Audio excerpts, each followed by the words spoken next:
Well, Carolina plays another team who is a contender for the playoffs, and they lose. Welcome to Hurricane Review, the Hurricane Review Halloween trilogy, as I'm calling it, where tonight I will be uploading the past three Hurricanes games to catch up for every game I've missed from Hurricane Review.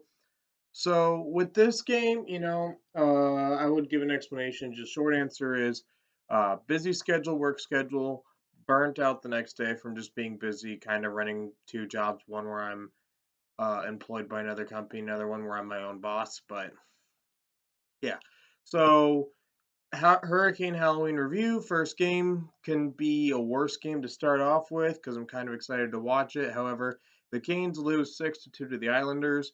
This didn't feel like a blowout game, and there was actually some good takeaways to take with this game. The power play, I think, actually did pretty well on the 5-on-3. I think it was a lot better than the one against Calgary that I ranted about. But I mean, yeah, they play another team that's a playoff contender and they fail to win. And it's not a panic mode trend, but it's a hey, what's going on trend.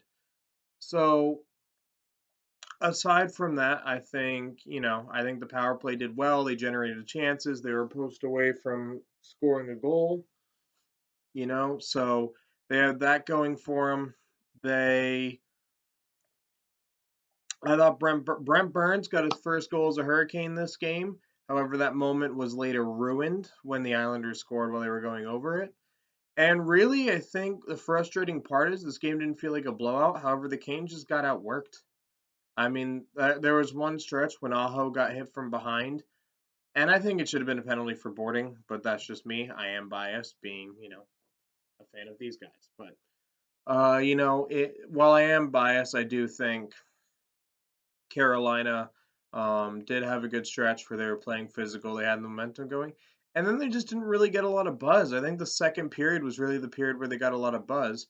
And even then, they gave up two goals that period. So, I mean, I think it was very much just a game, like a run of the mill game where Carolina just didn't put the work in to win. And that's kind of scary because Carolina is a team that's been one of the hardest working teams in the league ever since Rod Brind'Amour became head coach. I would argue maybe even before that, during the that stretch they had in 2016-2017 season, where yeah, because I remember, and then 2018, it looked like they could maybe be a playoff team. They didn't make it. I was worried they were going to get relocated, but anyway, they worked hard during that stretch. Then they were a hard-working team the next season, still not good enough to make the playoffs. And then the next season, they grinded their way into a playoff spot and became the Cinderella Stories team of the season. And then ever since then, they've worked pretty hard. Um, so yeah, I mean, it's disappointing. It's one game. The scary trend is they did give up a shorthanded, but it was an empty netter, but they still got outworked in the corner. The scary thing was their defensive breakdowns and the fact that, again, the power play was scored on early. So, going forward with Carolina in their next game, Philadelphia, I'm now going to call a playoff contender because as we reach the end of October, in my opinion, you just got to go on projected for the first month. And then after the first month, you're 1/8 of the season through.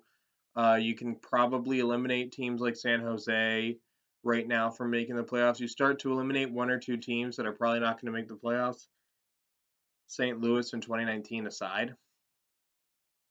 It's now it's like you got to base on who you're beating based on their record, not where you personally project them.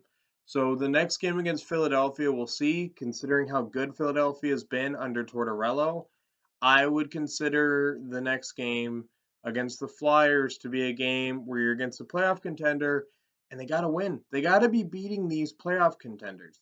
I don't have any idea what the score is to the Washington game. Based on the standings that I accidentally saw at one point, I think they win the Flyers game. I don't have 100% confirmation, and I have no idea if they win the Capitals game. I did see the score at one point.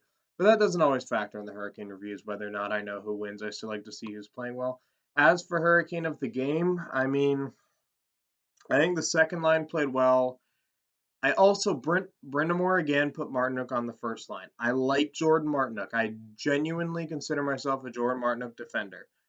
The problem is when Rod Brind'Amour's team's struggling, Martinook is not the guy to put on the first line. I get that Martinook creates energy, but that energy is fourth line energy because, like it or not, Martinook, he can generate scoring chances. He can't put the puck in the net in the scoring chances, or he can't make that beautiful pass to get a goal off the scoring chance he creates from the forechecking forward.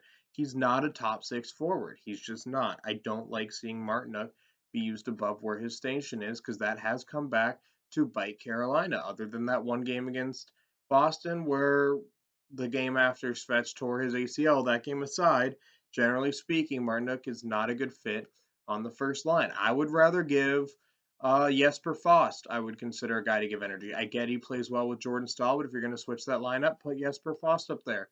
Jesper Fast, I think, has more scoring upside than Jordan Martinook. Maybe put Svech on there. Svech is the hottest player in the league. I get he's playing well with Kotkaniemi and Natchez, but maybe Teravainen playing with the consistent best line for the Hurricanes and putting the best player with our number one. I know Brendan Moore doesn't like to use lines up there instead. There are better options to do than Jordan Martinook, and I say this as a guy who generally does like to defend Jordan Martinook.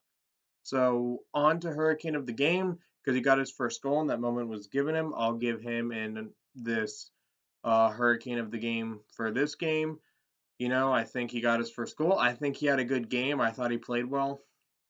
I don't think he got outworked too much. I don't think he was on the ice for many of the D zone breakdowns that cost us the game.